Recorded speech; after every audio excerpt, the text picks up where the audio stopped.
Suman TV ప్రేక్షకులకు నమస్కారం అండి. నేను మీ వెల్లి చక్రధర్.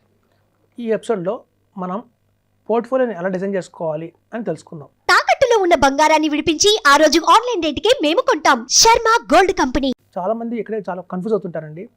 మన దగ్గర 10,000 ఎస్ఐపి చేస్తాను ఎవ్రీ మంత్, లేదా 15,000 ఎస్ఐపి చేస్తాను ఎవ్రీ మంత్ అనుకుంటే క్లయింట్స్ ఉంటారు.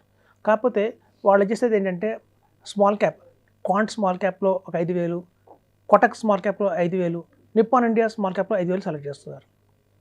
సో ఎప్పుడైతే కనుక ఒకటే కేటగిరీలో కనుక మనం ఎస్ఐపి చేస్తే అది మన పోర్ట్ఫోలియోకి తాత్కాలికంగా రిటర్న్స్ ఎక్కువ రావచ్చు కానీ ఒక లాంగ్ రన్లో చూస్తే ఆ రిటర్న్స్ అనేవి పడిపోవడం జరుగుతుంది.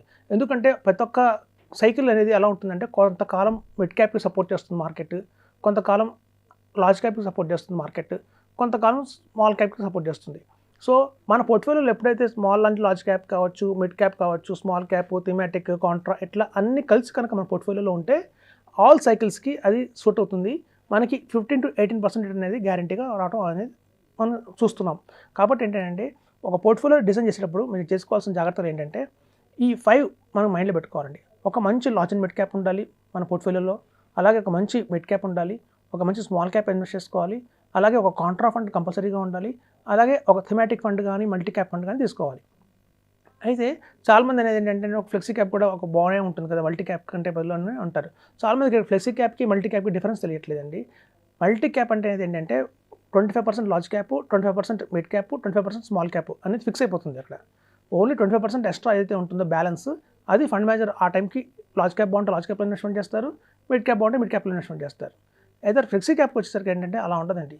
ఫ్లెక్సీ క్యాప్లో ఏంటంటే మొత్తం కావాలంటే 80% దాకా కూడా లార్జ్ క్యాప్లో ఇన్వెస్ట్మెంట్ చేసి 20% ఏదైతే బ్యాలెన్స్ ఉందో అది మిడ్ క్యాప్, స్మాల్ క్యాప్ కూడా అడ్జస్ట్ చేయొచ్చు. సో ఫ్లెక్సీ క్యాప్లో ఏంటంటే ఫండ్ మేనేజర్కి ఫ్లెక్సిబుల్ ఉంటుంది. ఆ టైంలో ఏది బాగుంది అని చూసుకొని అలా ఇన్వెస్ట్మెంట్ చేస్తారు. సో కాబట్టి ఫ్లెక్సీ క్యాప్ ఫండ్స్ కూడా రాబోయే రోజుల్లో చాలా మంచి బ్రహ్మాండంగా పనిచేస్తున్నాయి. ఈవెన్ పెరిక్ ఫ్లెక్సీ క్యాప్ ఫండ్స్ కావచ్చు, అలాగే మనకి ఎన్జే ఫ్లెక్సీ క్యాప్ కావచ్చు, ఇవి కూడా పర్ఫార్మెన్స్ చాలా బాగున్నాయి. కాబట్టి మన పోర్ట్ఫోలియోలో ఎప్పుడైనా డిజైన్ చేసేటప్పుడు చాలామంది కాల్ చేసే క్వశ్చన్ ఏంటంటే సార్ మనం మొత్తం తీసుకెళ్ళి 15,000 రూపీస్ ఎస్ఐపీలో పెట్టాము, అలాగే స్మాల్ క్యాప్ తీసుకున్నాం అంటారు. కానీ ఆ స్మాల్ క్యాప్లో పెట్టకండి.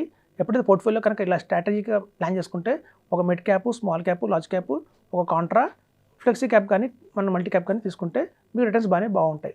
ఇది ఒక కేటగిరీ ఆఫ్ స్ట్రాటజీ. ఇది ఒక మ్యూచువల్ ఫండ్స్లో ఇన్వెస్ట్మెంట్ చేయడానికి ఇది ఒక స్ట్రాటజీ. ఇదే కాకుండా ఇంకో స్ట్రాటజీ ఉంటుందండి, అదేంటంటే సెక్టర్ బేస్డ్ స్ట్రాటజీ అంటారు. అంటే ఇప్పుడు చూడండి చాలా కంపెనీస్ మనకి మంచిగా బ్యాంకింగ్ సెక్టర్ ఆఫర్ చేస్తున్నాయి. ఇప్పుడు చూడండి మేజర్గా ఉండే సెక్టర్స్ ఏవి అంటే 5 ఉన్నాయి మార్కెట్లో. ఒకటి ఐటీ స్టాక్స్ మీకు బాగుంటాయి, సెక్టర్ బాగుంటుంది. అలాగే ఫార్మా ఒక మంచి సెక్టర్ ఉంది, అలాగే ఫైనాన్షియల్ సర్వీసెస్ అండ్ బ్యాంకింగ్ ఒక మంచి సెక్టర్ ఉంది.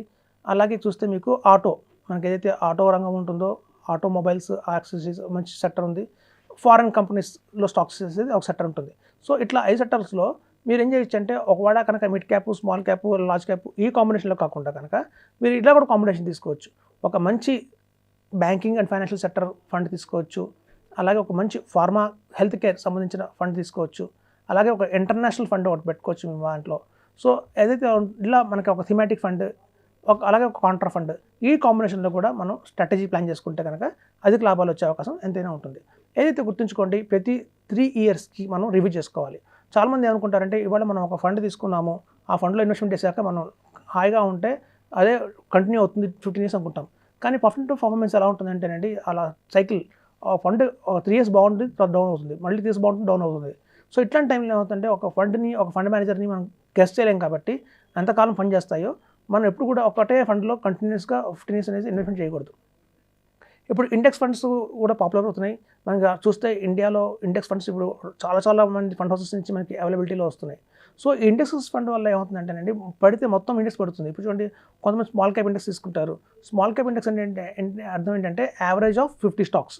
సో ఈ యావరేజ్ ఆఫ్ 50 స్టాక్స్లో ఎప్పుడైతే మనం ఇన్వెస్ట్మెంట్ చేస్తామో మీకు ఏమవుతుందంటే డైల్యూట్ అవుతుంది.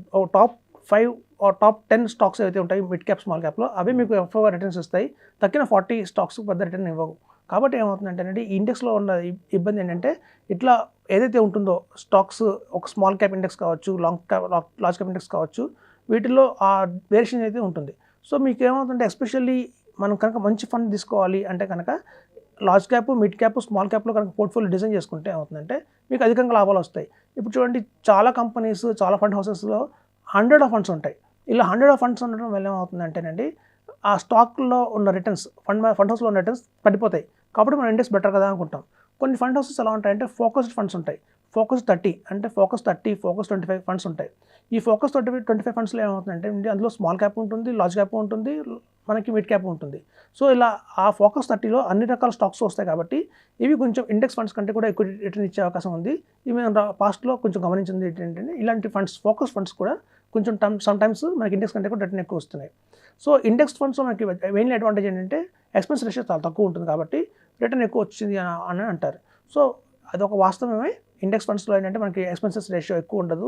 అలాగే ఇండెక్స్ ఫండ్స్లో ఏంటంటే ఒక లాంగ్ టర్మ్లో వేసుకుంటే మనకి బాగుంటుంది అనుకుంటాం, కానీ లాంగ్ టర్మ్లో ఇండెక్స్ ఫండ్స్ కంటే కూడా ఏదైనా ఫండ్ మంచి యాక్టివ్ ఫండ్లు తీసుకోవడం ఉత్తమం అని చెప్పొచ్చు. ఎందుకంటే యాక్టివ్ ఫండ్స్లో వాళ్ళు ఫండ్స్ని స్క్రిప్ట్స్ని మారుస్తూ ఉంటారు కాబట్టి కొంతకాలం స్మాల్ క్యాప్, కొంతమంది లార్జ్ క్యాప్, కొంత మిడ్ క్యాప్ వాళ్ళ స్టాక్స్ మారుస్తుంటారు కాబట్టి ఎస్పెషల్లీ ఫోకస్ ఫండ్స్లో మీకు అది అధిక లాభం ఇచ్చే అవకాశం అయితే చాలా ఉంటుంది.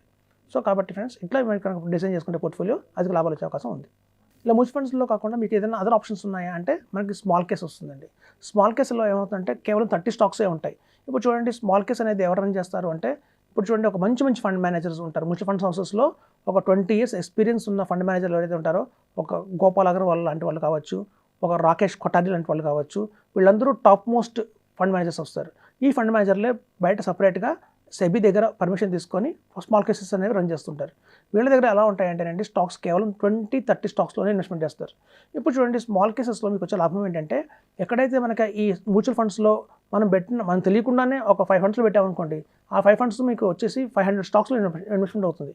ఈ 500 ఫండ్స్లో ఇన్వెస్ట్మెంట్ అయిన స్టాక్స్లో వచ్చే రిటర్న్ కంటే కూడా కేవలం లాభాలు ఇచ్చే డైమండ్ లాంటి స్టాక్స్ ఏవైతే ఉంటాయి 20-30లో అలాంటి స్టాక్స్ పిక్ చేసుకుంటే మీకు లాభం ఎక్కువ ఉంటుంది. సో కాబట్టి ఏంటంటే ఇవాళ మ్యూచువల్ ఫండ్స్ కూడా ఒక మంచి ఆల్టర్నేటివ్ ఏమైనా వచ్చింది అంటే అది స్మాల్ కేస్ అని చెప్పొచ్చు. ఈ స్మాల్ కేస్లో ఎలా ఉంటుందంటే ఈ ఫండ్ మేనేజర్లు కూడా ఆల్రెడీ 20 years ఎక్స్పీరియన్స్ ఉన్న వాళ్ళే రన్ చేస్తున్నారు కాబట్టి మీకు ఇందులో అధిక లాభాలు వచ్చే అవకాశం చాలా ఉంది. ఈ స్మాల్ కేసెస్లో ఏంటంటే లంసంగా మినిమం వచ్చి 2 lakhs పెట్టాల్సి వస్తుంది. తర్వాత ఎస్ఐపి రూపంలో కూడా మనం ఎవరి మంత్ ఒక 20,000-25,000 రూపీస్ ఎస్ఐపి కూడా చేసుకోవచ్చు.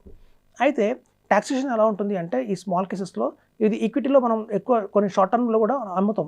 కొన్ని స్టాక్స్ ఇప్పుడు చర్నింగ్ అవుతూ ఉంటాయి. సో చర్నింగ్ అవుతుంటుంది కాబట్టి కొన్ని స్టాక్స్లో మనం అమ్మినప్పుడు మనకు షార్ట్ టర్మ్ కంటే ట్యాక్స్లో పడుతుంది. So end of the financial year మనకు రిపోర్ట్ వస్తుందండి. ఆ రిపోర్ట్ ప్రకారం మనం ఆ లాంగ్ టర్మ్ ఎంత వచ్చిన ట్యాక్స్, షార్ట్ టర్మ్ ట్యాక్స్ ఎంత వచ్చిందని మనం కట్టేస్తే సరిపోతుంది.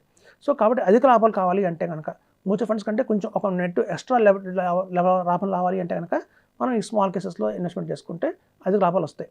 ఇప్పుడు చూడండి ఈ స్మాల్ కేసెస్లో మనకి ఏవైతే ఫండ్ మేనేజర్స్ ఉన్నారో వాళ్ళు దీర్ఘకాలికంగా మ్యూచువల్ ఫండ్స్లో పనిచేసిన వాళ్ళే కాబట్టి వాళ్ళకి తెలుసు ఏ స్టాక్స్ కొంటే బాగుంటుంది, ఏ స్టాక్స్ అమ్మితే బాగుంటుంది, ఏ టైంలో కొంటే బాగుంటుంది, ఏ టైంలో అమ్మిస్తే బాగుంటుంది, ఏ స్టాక్స్ని పిక్ చేసుకోవాలి, ఇలాంటివన్నీ వాళ్ళ మీద మంచి నాలెడ్జ్ ఉంది కాబట్టి వాళ్ళు మన పోర్ట్ఫోలియోని బాగా రన్ చేసి మనకి అధిక లాభాలు ఇచ్చే అవకాశం ఎంతైనా ఉంటుంది.